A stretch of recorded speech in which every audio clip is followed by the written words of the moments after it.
Good afternoon, everyone. I am Ruby Abenoja, your first reporter on this topic, Civil Engineering Code of Ethics. So there are three subtopics on this, which are the fundamental principles, the fundamental canons, and the guidelines to practice under the fundamental canons of ethics. So before we proceed to our topic, fundamental principles, we have to tackle first about what is ethics. Unsa man jud ang ethics? So ang ethics kuno is all about the moral principles that govern a person's behavior. In short, it is what makes us us. Mao ni ang always magpa-remind nato kining ethics of what is the right thing to do in a certain situation. It also pertains of what we are as a person.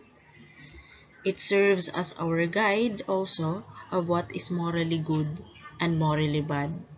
Unay magtudlo nato nga unsay sakto ug unsay dili. Unsay angay buhaton ug unsay dili angay buhaton. So, na-clarify na nato ang ethics.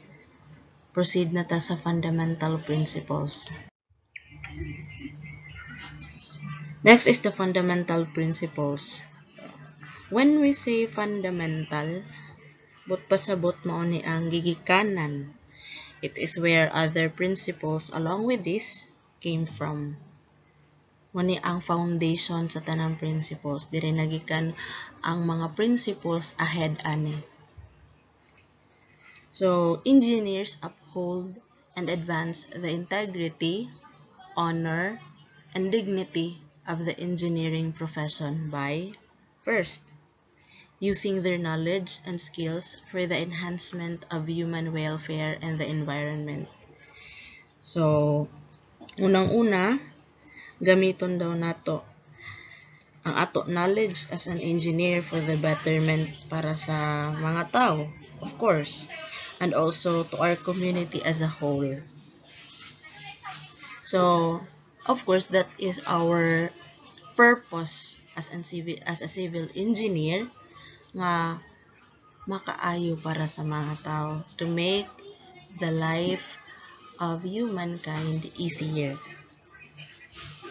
So next is being honest and impartial and serving with fidelity the public, their employers, and clients. So kinahanglan honest pud ta, impartial but pasabot wala tay gi panigan, fair ta sa bisan kinsa.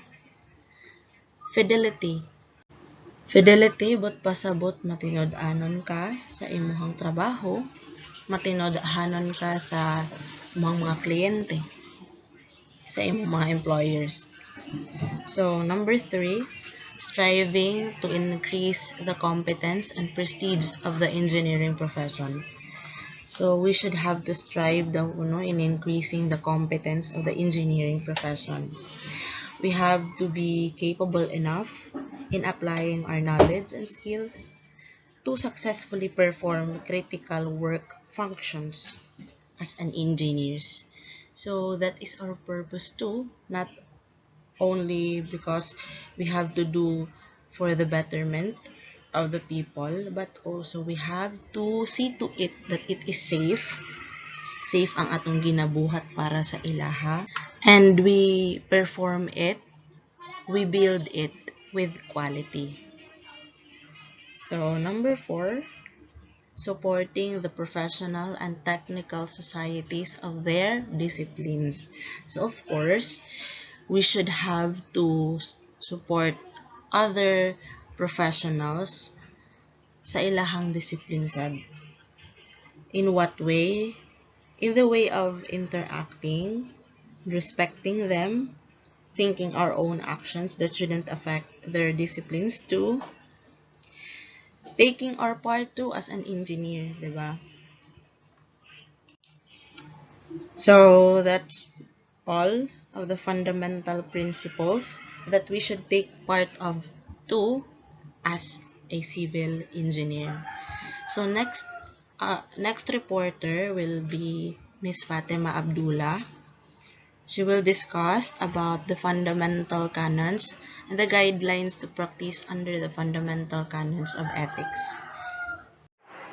Guidelines to practice under the fundamental canons of ethics. Engineers shall hold paramount the safety, health, and welfare of the public and shall strive to comply with the principles of sustainable development in the performance of their professional duties. Engineers shall recognize that the lives, safety, health, and welfare of the general public are dependent upon engineering judgments, decisions, and practices incorporated into structures, machines, products, processes, and devices. So, sa workplace, as an engineer, dapat jud nga safe ta also sa imuhang mga coworker.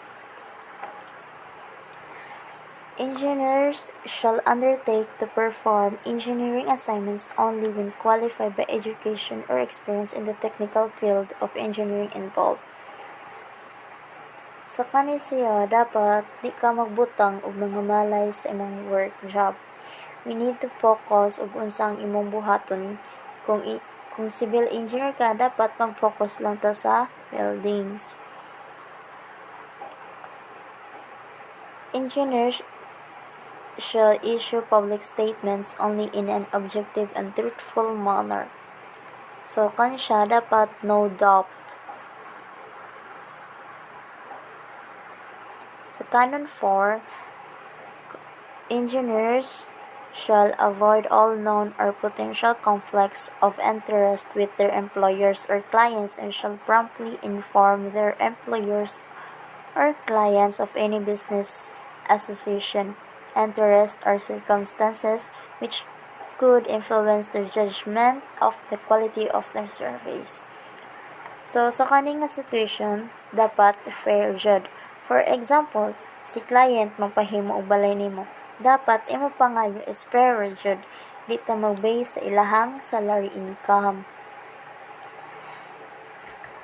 Fifth, engineers shall not give, solicit, or receive, either directly or indirectly, any political contribution, gratuity, or unlawful consideration in order to secure work, exclusive or securing salary positions through employment agencies. As engineer, dapat dyan nato ang pingan. Dapat kasabutas rules and regulations, laws of being civil engineer, ug nakalimot ko sa guys.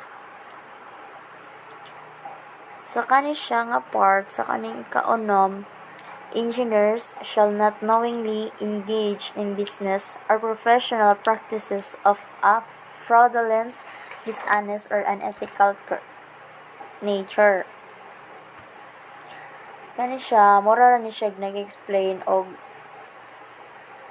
having a doubts or malice sa imuhang pagka-civil engineer, dapat dili jud nimo ibaylo imo profession sa monetary value nga ihatag sa imo client and to avoid conflict.